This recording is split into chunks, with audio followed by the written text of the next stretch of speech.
Welcome back to Mark Hollop's The Vlog. Everyone, thanks for joining in today.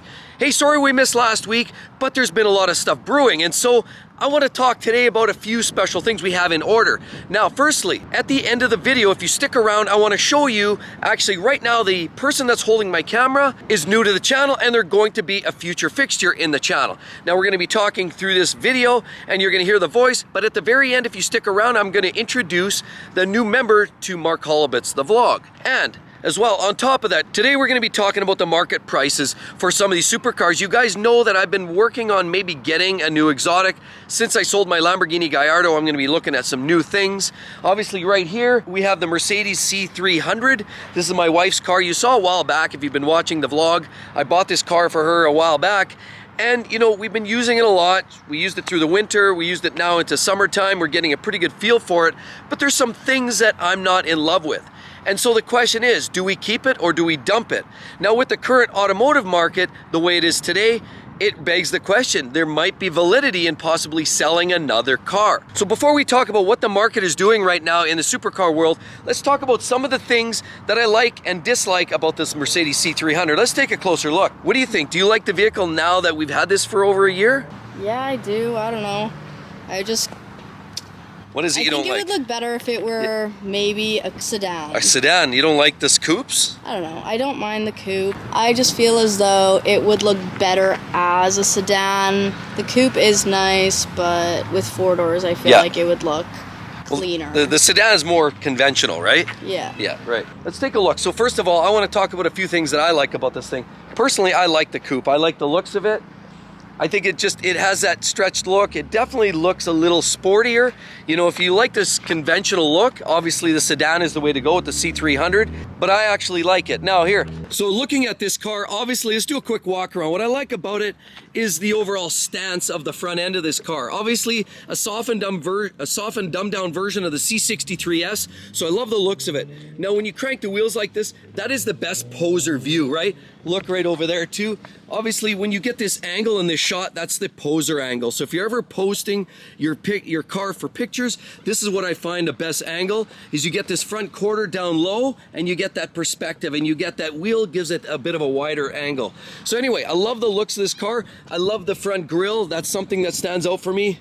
This really busy headlight assembly, very nice. What I don't like is this cheap chrome. This is fake. This is basically a stick-on chrome. Not loving it too much. And of course, because it's a coupe, it looks great. However, I do feel that this car needs spacers. Obviously, if you look along here, you'll notice the wheels are indented a little bit too much. And I think it needs to be brought out a little bit. And you know, I do love the looks of this, overall looks of the car. It does look really swanky and spanky. So as we circle around, I love the looks of this. Now, some people actually, one of my daughters actually equated this to look like an egg. How they got that look is beyond me. But anyway, what do you think? Have you heard that too? Has somebody said that to you, that this thing looks like an egg? The back looks like an egg, not so much the front. Well, and part of the reason I think where that's coming from is because it's very rounded at the back, and because this roundy, flary business going on here.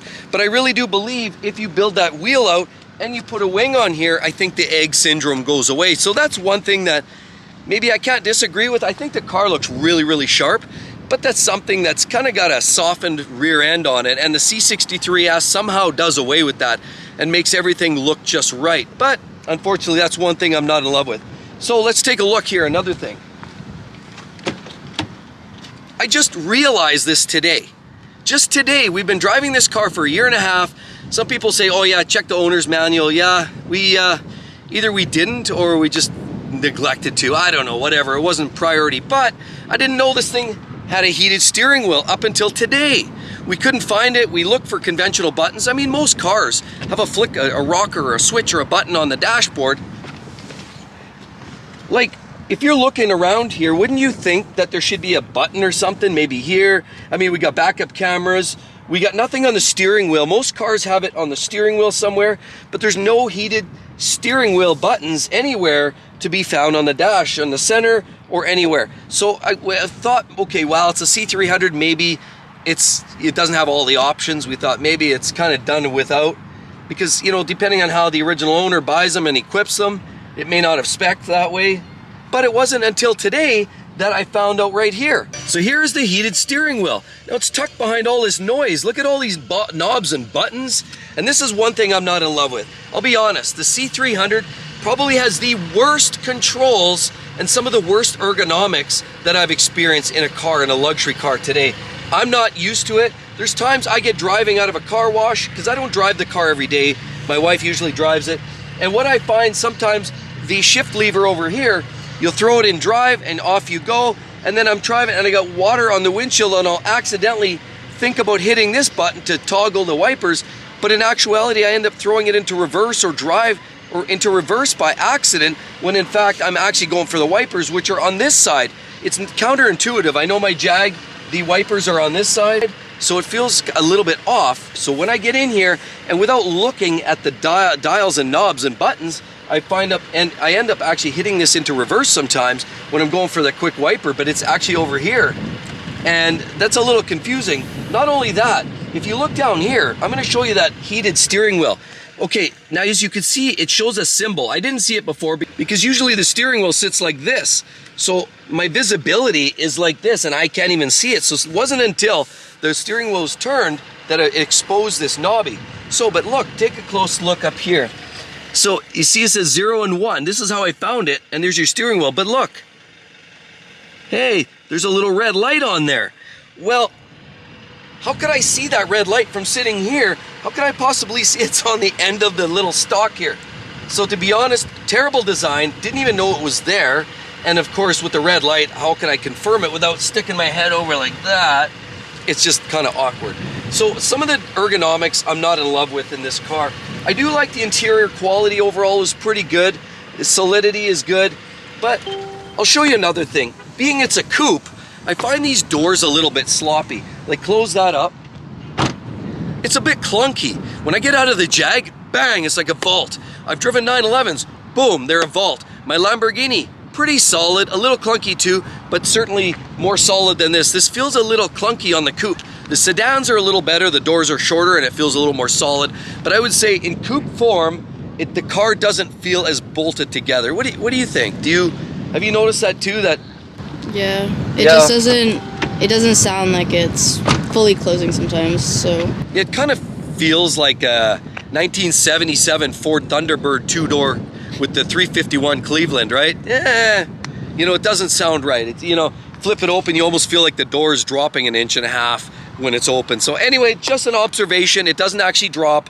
It's not alarming, but these are little nuances. Now this has the C300, so it's a turbo 4. It has about 250 horsepower, and I find it's adequate. It's also got the all-wheel drive because it's the 4MATIC, so I do like that too. What do you think? Do you like the all-wheel drive in the snowy conditions? What do you find with the car you drive? You're driving a Honda right now, right? Yeah. And what sort of drivetrain does that have in it? A front-wheel drive, right?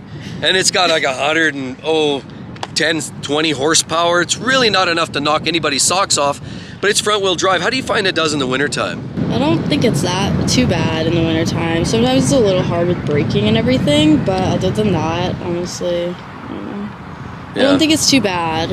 But this here has the all-wheel. I think, all-wheel drive would be a better option. I agree. Yeah, all-wheel drive's a little better, right? But anyway, it's got the all-wheel drive. We got all-weather tires on there. This car does great in the wintertime.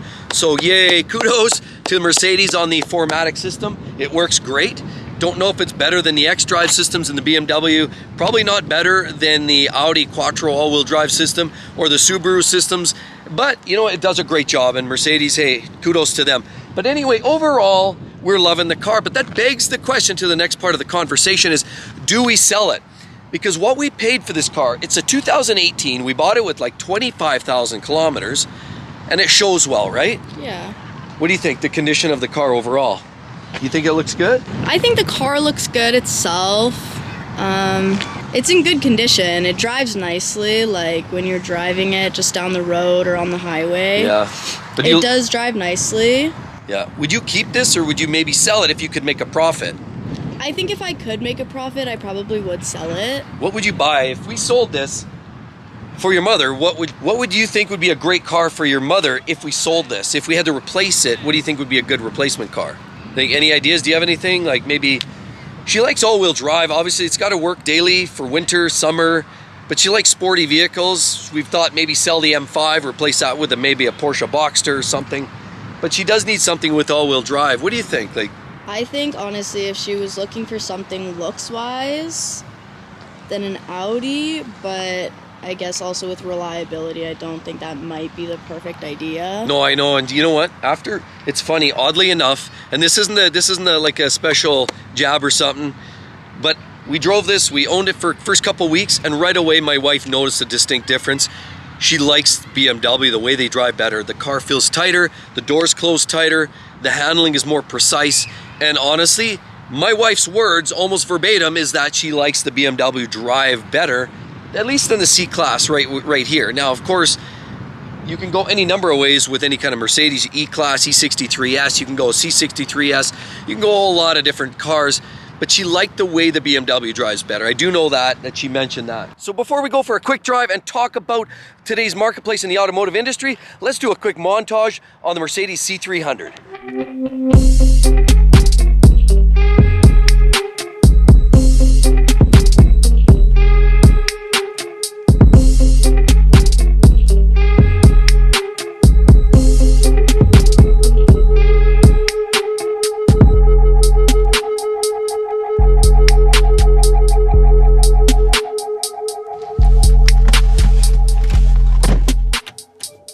So the reason we've even thought about maybe selling the Mercedes, I don't think we will probably, but it does beg the question, because what's going on in the market right now is there's a lot of cars, a lot of these dealers can't get their hands on cars, obviously with the marketplace, what's going on, and the supply chain shortages because of the chips and because of tire shortages or resin shortages, and the fact that everything was pushed back because obviously the world crisis, so a lot of factories were shut down and now they're trying to play catch up. A lot of dealers don't have cars on their lots, so they're now motivating sellers or people to sell their vehicles even so they can load up their own lots with used vehicles. So they can start, putting others into new cars or what have you, or new trucks or new SUVs. But what's starting to happen is now the price of these cars is going up. For example, Lamborghini Huracans. They're now going, like a 2-year-old Huracan is now going for its original sticker price. Lamborghini Aventadors have been starting to creep up. We also talk about some of the BMWs, some of the more, I guess, enthusiast cars or easy to sell mainstream cars even. A lot of them are starting to creep up in value. What I've actually seen is a local group here you can see what they're doing. They're setting up shop, trying to collect a whole assortment of exotics, and now they're really trying to drive the market here in Edmonton. I see it, but that's exactly what they're doing. What I'm seeing is those guys are going around snatching up all the exotics that they can get their hands on, putting them in a warehouse, marketing themselves as some kind of exotic car or luxury car business. But I've noticed every vehicle on their lot is what I would consider 15-20% higher than even what they're worth. So these people are trying to drive prices up. Well, oddly enough, a lot of these vehicles aren't selling, and so they're asking, 20% higher than what I might be able to find if I'm looking down east or finding other spots. I'm finding some of these cars that they're pushing the market. They're trying to see and dabble and see what they can come up with. At the end of the day, the cars are not selling, and I suppose if you wait long enough, maybe they will. But I do feel that there is a little bit of a limiting factor, and the market can only tolerate so much of that.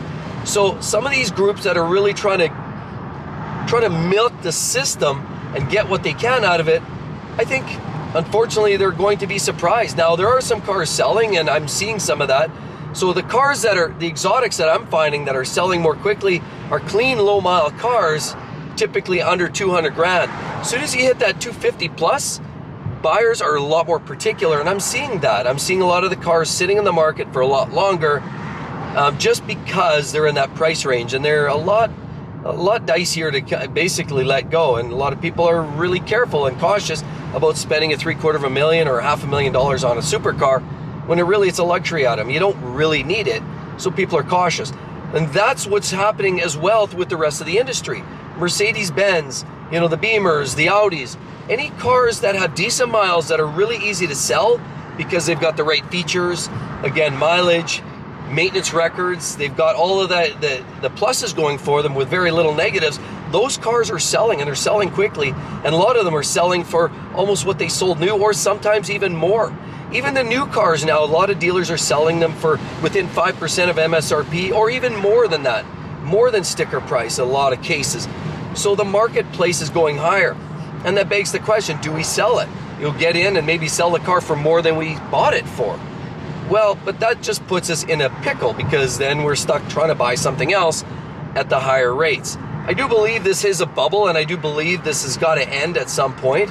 But for now, all the dealers and all those scalpers, if you will, especially in the supercar realm, are going to try to maximize their profits. I mean, there's a strong market. It's an odd market right now, but it's not consistent. It's all over the map. And honestly, it's just one of those things. It's hard to read, because some cars are selling like hotcakes and yet others aren't. Lamborghinis, you know, Huracans, V12 Lambos are selling quite quickly. Yet on the other hand, McLarens, very difficult to sell. I'm noticing a lot of the cars in the market just hanging in there. 570s hanging on, 720s hanging on. I would suspect if people are going to start getting realistic and selling their cars at what you'd consider more of a standardized, realistic, depreciated rate, they'll probably start selling again. But McLarens, even Ferraris, seem to be taking a little bit of a hit. They're not selling at the inflated rates as much as maybe some of the Lamborghinis are starting to sell for, or even some of the luxury cars. Luxury cars, SUVs, and pickup trucks are the hot items right now, and they're selling like hotcakes. Now, lastly, but certainly not least, I want to introduce you guys to the newest member of Mark Holbus Vlog, and I want to ask each and every one of you guys to reach out and say hi as well in the comments. I'd love to hear about it. So in short, this is my daughter Bella, and she's going to be part of the channel. Hi Bella, why don't you say hi? Hi guys, I'm Bella. So what made you want to get into the channel, working with the channel here? Well, I did grow up in a pretty enthusiast household with my parents, both my mom and dad. They really enjoy cars, which I guess it just kind of rubbed off on me. I am driving a Honda Civic right now, which I'm kind of leaning towards wanting to buy a new, maybe Mercedes or Audi soon. So you're obviously a chip off the old block then, right? Yeah, I guess it just kind of started to rub off on me with enjoying cars and stuff like that. Yeah. So yeah, she wants to get involved. She sees her dad living the car lifestyle, and she wants to participate in this as well as best she can. So.